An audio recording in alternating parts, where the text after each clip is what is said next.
Teawa, and welcome to our Partners in Education Truth and Reconciliation Assembly, based here in Qathet on traditional territory of Tla'amin Nation. We look forward to you joining us through a little bit of reflection and consideration as we prepare for the 2025 acknowledgement of the work done for the Truth and Reconciliation Commission as we move forward together with education.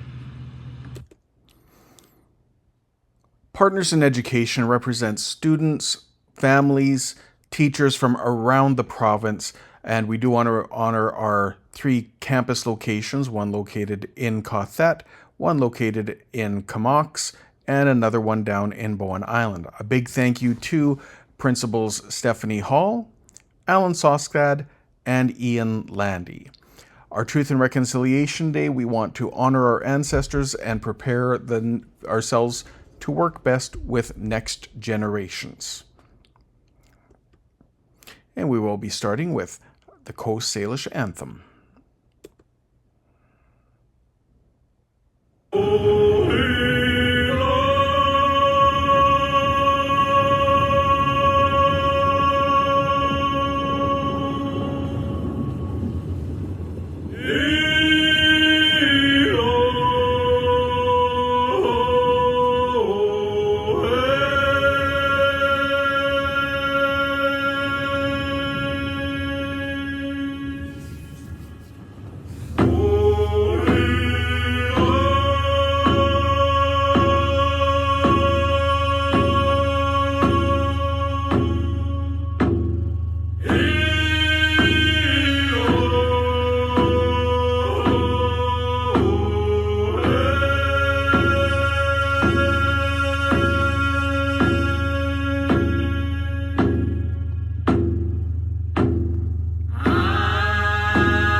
Reconciliation. It's one of the key hallmarks of these days at the end of September when we look at the act of restoring harmony, resolution, and reunion.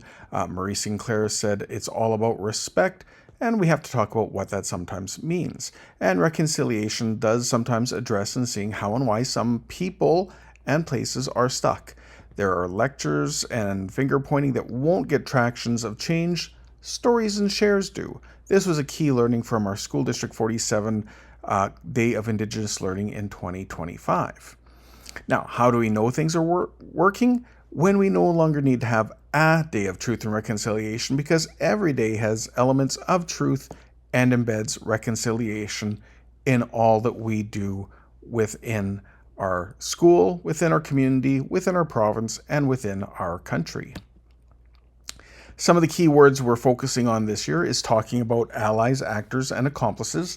These are the people who are working to make things better than they were before. Allies will say the right things, actors often do the right things at the right times, and accomplices are often more confident in calling and pointing things out and doing things at any time, even when people aren't always looking. As an example of this has been the work gone into finding out from the work of the Inquiry into Missing and Murdered Indigenous Women and Girls. It's one of the big things that has been worked on throughout British Columbia. There's also flashpoints of denial. The term cultural genocide makes people uncomfortable, but it is in government documents and been said where there was an ethos of exclusion against Aboriginal and Indigenous people, and these are things that we need to work on, because there are a lot of people who will still continue to be deniers that residential schools happened, that what happened in residential schools were the stories that are being told, and a lot of work needs to go around these parts to figure out how to make things better. As said, when Duncan Campbell Scott, who was Deputy Superintendent of Affairs, wanted to get rid of the problem.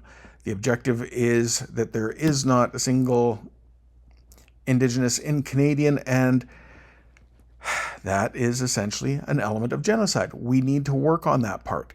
Prime Minister Stephen Harper, as politicians often will, we have no history of colonialism, while at the same time giving a full apology to all Canadians for the residential school system. So, what we need to watch for are 10 stages of genocide, and I've noticed 11th, sometimes controlling medias, and we can look at these and learn these through school, because schools were used as a weapon against, but now schools are powerful. As has been said, education got us into this, and it can get us out. So things we need to watch for is when we do things like them versus us. We are all part of the same communities. We need to work with each other. Symbolization. If you make people start to wear particular things so that they are easier to identify. When there's discrimination, a legal denial of rights, or when rights are used on one group of people more than any others. There's also elements of dehumanization, where we talk about people as vermin, as disease, and don't really refer to them as we would want to be referred to ourselves. When there's different elements of organization, special militias trained, armed to work against these people. The polarization, the extremists driving people apart, again, building on that them versus us, but as an even community level. When there's preparation, when victims are being identified by ethnicity and religion as to who you want to target. When the persecution becomes moving their geography so that there are specific places where they need to stay and be at. And straight out extermination, mass killings and executions. None of this is pleasant, and these are things we need to work on, because then there's denial. Always the final stage of genocide is, what are you talking about? We didn't do any of that. It just happened. Which is why we need allies like Dr. Peter Henderson Bryce, who brought out brought out the information about the appalling death rates amongst residential schools way back in 1922. So not new information, but did not have the same levels of public relations, and the story of national crime was kept undercover and not publicized as widely as it could have been, which is why we are doing the work 103 years later to do better for next generations. Because when we know better, we need to do better. As the Honourable Justice Murray Sinclair talked about it, the discovery of graves is not the beginning of revelations about residential schools, nor is it the worst of it, but denialism will show its ugly head, and we must prepare to confront it. That's the theme of this year's Truth and Reconciliation, is to take on these elements of denial and come to the truth that it did happen and the reconciliation that it cannot happen again. Within Partners in Education this year, we are not accepting denials of what have been, but we are accepting learnings to do better for what will be. We are looking at how are we going to make the learning and lives of our future generations, 7 generations from us, better than the world we are living in now. Now, a little bit of enjoyment as well. We are going to take a little break and recount some Ayajutham language via our wonderful learning language teacher, Mrs. Peters. Well, hello, all you cool cats and kittens. Heo imut thok. It is a nice day today. Heo imut nanape. It is great to see you. You are live here with Mrs. Peters and Mr. Peters. And we are going to walk you through how to say some basic greetings. So our first one is Ajishwat. So Ajishwat means hi, how are you? And that works when I'm talking one-on-one with Mr. Peters. So I could say, Ajishwat, Mr. Peters. Chimganigi. Chanot. So I just asked him, how are you? And he said, I'm good. What about you? And I said, I'm fine. If that changes when it goes from one person to a whole group of people, when you're asking a whole group of people, how are you? That changes from Ajishwat to Ajechepot. Can you say that, Mr. Peters? Ajechepot. So Ajechepot means how are you all? Now I have here this emoji calendar or poster that will walk you through with how to say each emotion. Okay, so we're going to start here with the first one.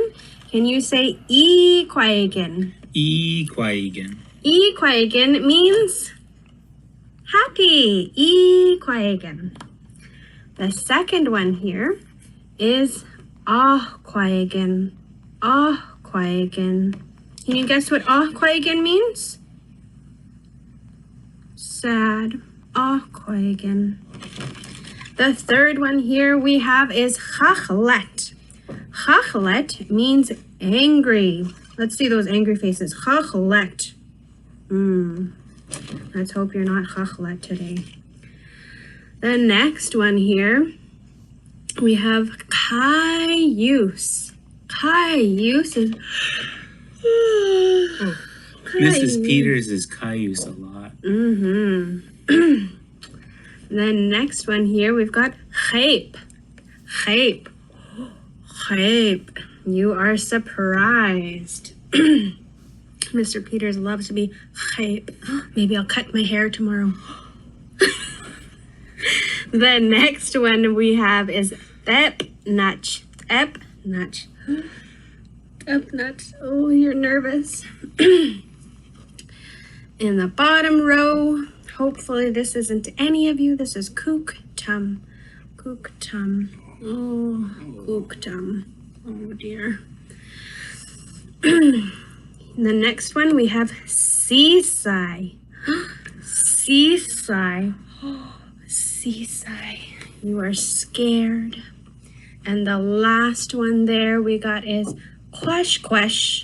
Quash Quash. And that's, you're excited? Oh dear. So I will post this on my website. You can look at these for references. And when you see your family members in the morning or the afternoon, or you're talking to somebody on the phone, you can ask them, Ajishwat, how are you? And then use any of these emotions to describe how you're feeling. It's a perfect way to stay in touch with each other. We hope you stay healthy and you stay safe. We miss you so much. Chetam Kunama. Emoliga. Always love the work of Mrs. Peters, and it is a reminder that we have ongoing work from the Truth and Reconciliation from a number of years ago. The work is not yet done. The Government of Canada continues to work with it, with its 94 calls to action. I always encourage people to spend time on September 30th, taking another look at them and seeing which ones might make sense to tackle next. One of the ongoing ones that is connected to education that we still work on is Step 62, where we call upon federal, provincial, territorial governments in consultation with survivors, Aboriginal people, and educators to make a variety of age-appropriate curriculum, provide necessary funding for post-secondary institutes, funding to utilize Indigenous knowledge and teaching methods in colleges, and establish senior-level programs. The work is ongoing, but there are some neat examples of shares that we are going to take a look at to wind up our assembly. Because, of course, embedded in Partners in Education are the First Peoples Principles of Learning, where we do look at how learning ultimately supports the well-being of the self, of the family, of the community, the land, the spirits, and the ancestors. The more that we can embed these First Peoples Principles of Learning, they benefit all learners and all members of our community. Explore the First Peoples Principles of Learnings and see how they can help you with your own life as well. I know that learning about, thinking about how learning is embedded in memory, history, and story has been fabulous, as I have been doing some reflection and connection even with my work in comic books. First Peoples Principles of Learning appear everywhere. And we do want to highlight the Gidgee program that has been based out of the Ocean View campus for the past year and will be returning in February for the second term of Brooks Secondaries program. And we do have a canoe that is in our building if you want to come and take a look at it.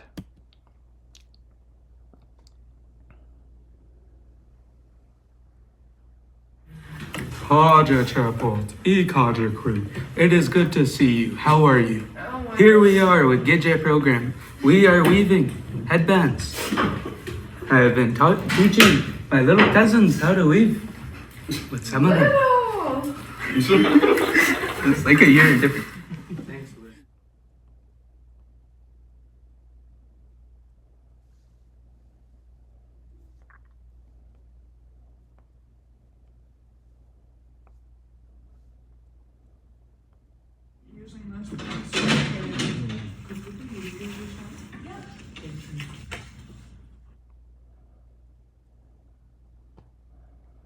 Here we are.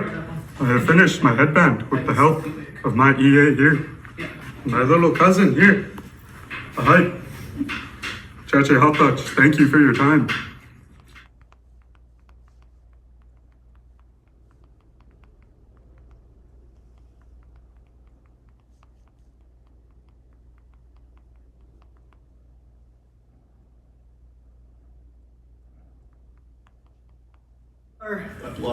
Dugout cedar canoe.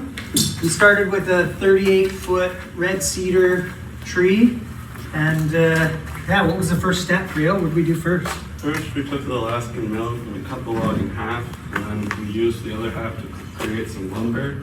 And then we started cutting out the shape of the canoe to get this point on this end and the point on this end. And then what we did is we flattened out the top and then used a piece of wood that bends down along here to get our bow area coming in. And then we started hollowing it out with adze. Want to go grab an adze? Sure, yeah.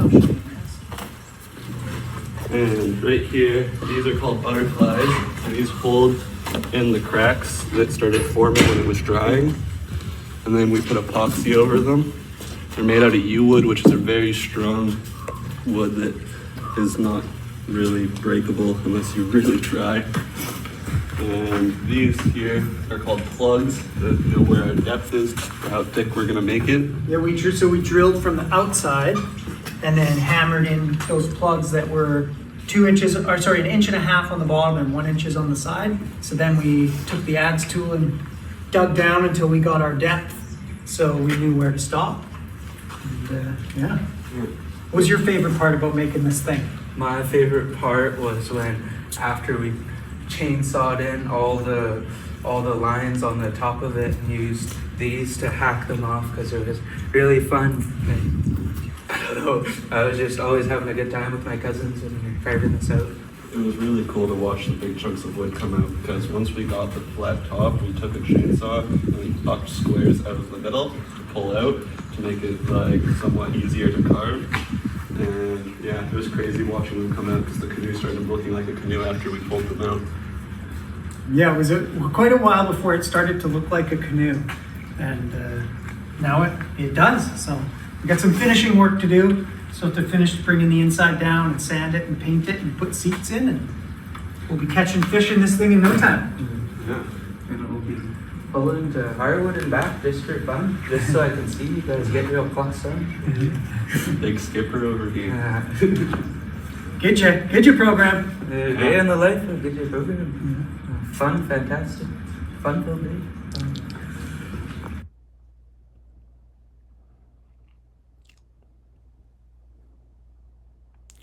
One of the shares that was presented to me, and considering about the elders who are watching and what the next generation is watching, involves the survivor's flag. Today we're going to share a bit about the survivor's flag. The survivor's flag is an expression of remembrance meant to honor residential school survivors and all the lives and communities impacted by the residential school system in Canada. Each element depicted on the flag was carefully selected by survivors from across Canada who were consulted in the flag's creation. The elements of the flag include the family, the children, the seeds below the ground, the tree of peace, a cedar branch, and cosmic symbolism. It includes the Métis sash, the eagle feather, and the Inukshuk.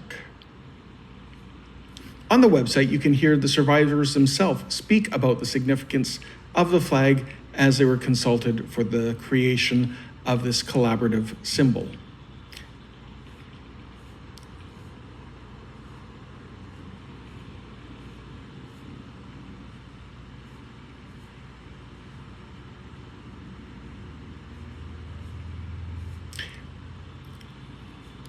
We thank you for taking the time and exploring nctr.ca for more information about the survivor's flag. In conclusion, we have 2 shares from people on the social media pages who I did check in with, and they did say that yes, we could share these 2 stories about why we wear orange on September 30th. Thank you for taking part in today's gathering, looking at our truth and reconciliation work that is ongoing. Chitianampek, I honor you all.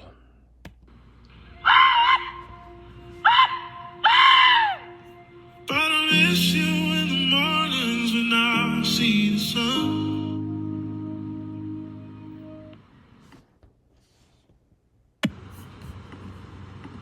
Put me in a residential school when I was 6 years old. Forced me from my family and all I've ever known. I called out to my mama, but she could not hear me. I was 200 miles away in Shubenacadie.